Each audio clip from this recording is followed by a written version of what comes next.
Now we have some graphs that I think look pretty good, and I want to go ahead and use them both in a publication and in a presentation. So I'm going to show you how to do that and also how to export these into image files if that's what you need to do. So first of all, if I have this file or image and I want to go ahead and put this into a document that I have, I can just right click on the file itself or control click, or again, 2 fingers on the touchpad, say copy figure, and then go over to my document, and I'm going to now just edit and paste this in. And here is my figure. Now, what's really convenient, I think, about DataGraph is, again, that we allow you to specify the exact size that this is going to be once you paste it out. And in fact, I have this 20 centimeters by 12. This is a little bit big for my document.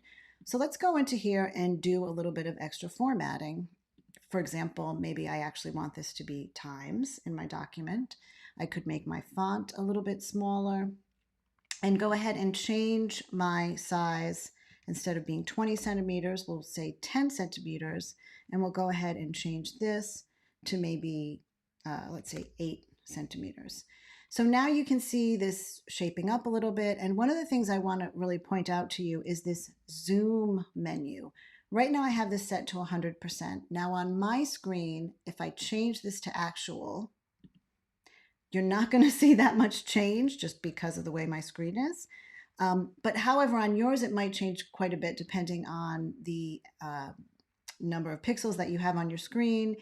And what actual does, this setting here, is it allows you to see the exact size that an image is going to be when you export it, or when you, again, paste it into a document, which I find to be very, very handy to give me a sense of what is the actual size of this. Because sometimes on the screen, images can look, a really nice size, but then you paste them into a document and they actually end up being much bigger.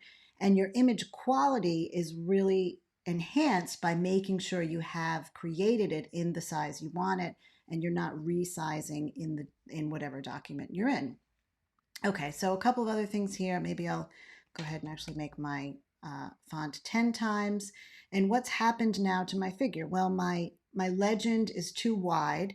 That's something I can actually click right on the legend box, and I can change this. I can also use this slider to change it, so this changes the same thing very interactively. My point size now looks a little big, so again, I can change this in one spot because I have both of my commands set to use the point variable to set the size from those commands.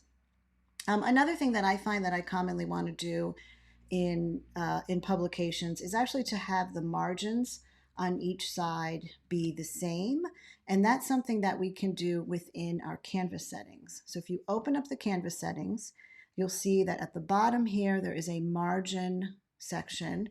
And if I set the margin on the left, let's say maybe 2 centimeters, and on the right to also be 2 centimeters, now I have this the same size, and maybe it's actually a little high. Oh, that's not the one I wanted to change. Let me change this to go the other way. 6 centimeters. There we go. That looks nice. Okay, so now I have this size, but you can see that the label is just kind of coming off the edge here. In fact, I can change my zoom so that you can see this a little bit better.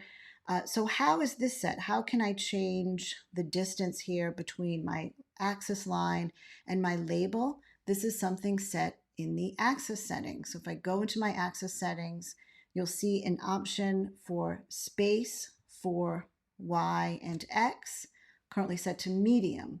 I can change this to be narrow, and now I kind of covered up that moving, but now it's set to where I want it. And note that a lot of these settings actually can be accessed by right-clicking on the graph itself, and you can see how here's the Y space option, here's the padding option, there's other options here that you can go ahead and explore. So again, that was just a control click or a right click on the graph right on the axis line itself.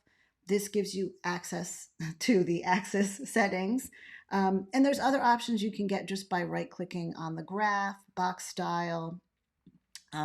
Again, things that you can explore. So the next thing that I want to do is, well, let's just copy and paste my figure that I've modified here. Go back into Pages. We can delete the one that I put in, paste this size. Now this is a much nicer looking size for a document. So I'm happy with this. It's nicely centered.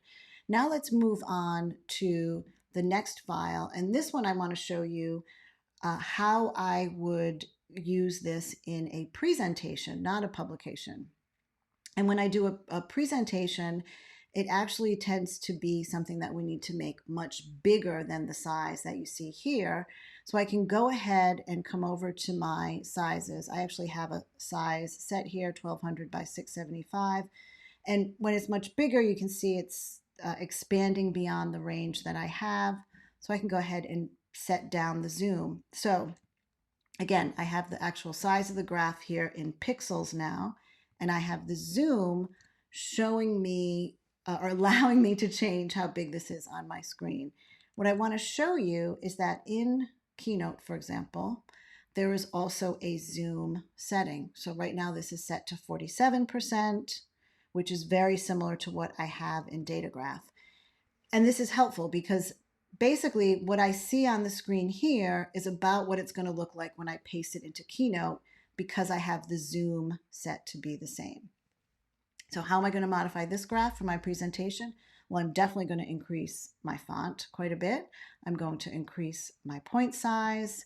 And maybe that's about all that I need to do. I think I might also make this narrower, or this distance here. Again, I can control click on the axis, set the Y space to narrow. Now I'm happy with this graph, so I can copy this figure, go into my presentation, and paste this in. And that looks nice. It's right about the same size, right about the size that I would like it. And I'm happy with how this looks. The other thing that you want to be able to do, however, is not just copy and paste directly from the program, although that's very handy when you can just do that. But if you need to export a graphic, you can do that as well. So you can select one graph, or you can flag multiple graphs to export them all at once. I'll just go ahead and show you this for this graph here. If I say File, Export Graphic, now I can select where I'm going to put it, but what I want you to really see is this option here, showing you the different output styles that we have available. The first few are all vector graphics, so a PDF, an EPS, an SVG. These are all files that they're vector graphics and can also be used in other editing software. So for example, an SVG file you could bring into other programs to do other editing on it if that's what you want to do. The files down below are all pixel-based file formats. You can see that if there's a transparency, you'll want to pick an option with an alpha channel. But if we choose any of the bitmap-based or pixel-based formats, then we also have an option for resolution. By default, we have this set to a 144 dots per inch. This is the same as a retina quality image. If you want to have a lower quality image, you can make this 72. That's actually the standard image, and that will just exported the file. So you can change that resolution actually to whatever you like, and then that will export that file for you. So there you go. Now the next thing that I want to do is just kind of wrap up what we talked about and give you some next steps for how to further learn the program.